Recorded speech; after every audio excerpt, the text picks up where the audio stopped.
going to be covering just the drum beat for Rock and Roll by Led Zeppelin. So really pay attention to how John Bonham uses his hi-hat foot on this drum beat. There's a really rich sound that John Bonham's drum engineer always was able to get out of the drums, especially on certain songs like this one. It's just really fresh and airy from the hi-hat.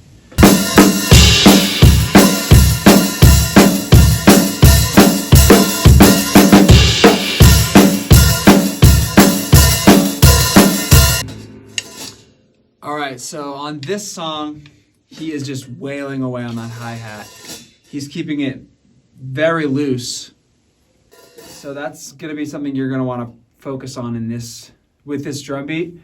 Before we practice anything else, work with your hi-hat foot and just the right hand. Try to really emulate what he's doing with those hi-hats, because what it's going to sound like at first when you're playing, it's going to sound like your hi-hats are really loud. And that's also how those drums are mixed. John Bonham is obviously just wailing away on the drum set. He's playing super, super loud because that's what you have to do to get that sound out of the hi-hats.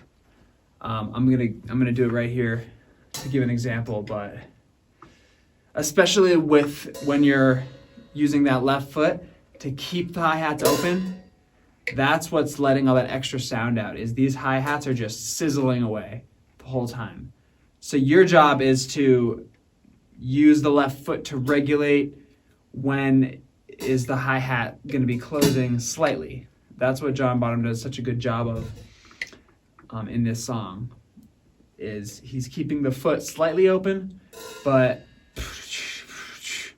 you're listening to those downbeats, 1, 2, 3, 4, 1, 2, 3, 4. He's sort of alternating between like a slightly closed and a slightly open, as it's like 1, 2, 3, 4, 1, 2, 3, 4. So I'll show you what I mean. He's hitting the first beat of every 4 bars.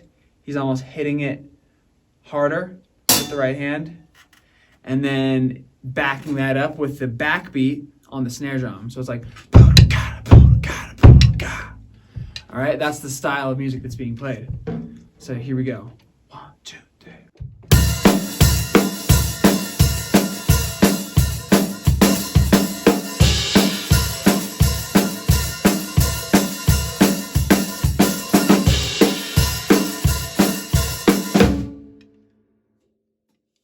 So what's actually going on with the left foot on the hi-hat here is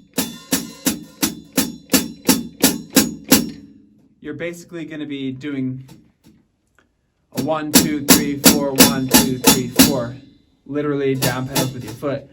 But like I said, the challenge is to balance it so that it's blending in with your hits on the hi-hat, which are eighth notes. So you have the eighth notes playing on your right hand, and then the quarter note downbeats that you're hitting with your left foot. And together, when you mix it smoothly,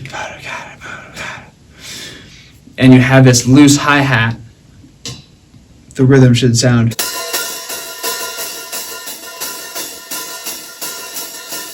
You hear how it's got that little bit of clapping action to it? That's from the downbeats.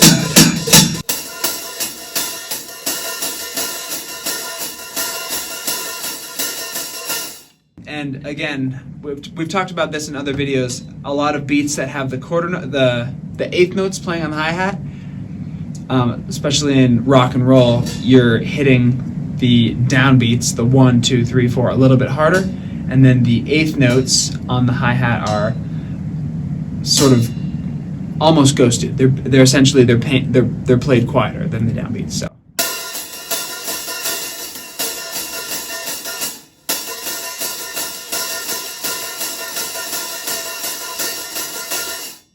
If we slow that down, it's.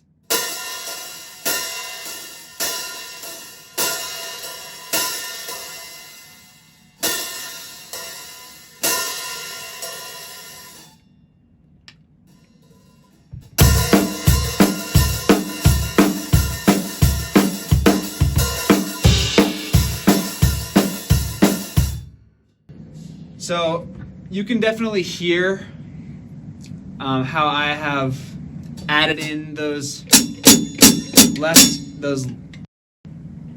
foot stomps.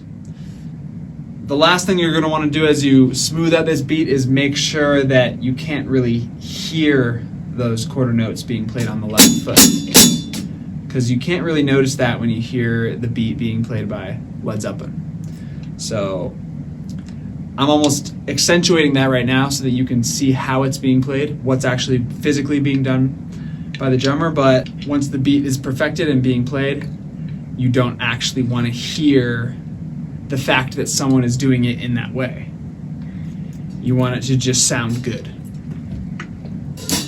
So that's pretty much the whole beat, and I recommend practicing with a metronome, practicing with the song, and listening through to see all the different ways John Bonham, who is Led Zeppelin's late drummer, listen to how he creates different variations in there. And also, a big thing he does in this song, and something he does a lot, is he's using the kick drum and the snare along with the hi-hat, but the kick and the snare, especially in this song, are being used to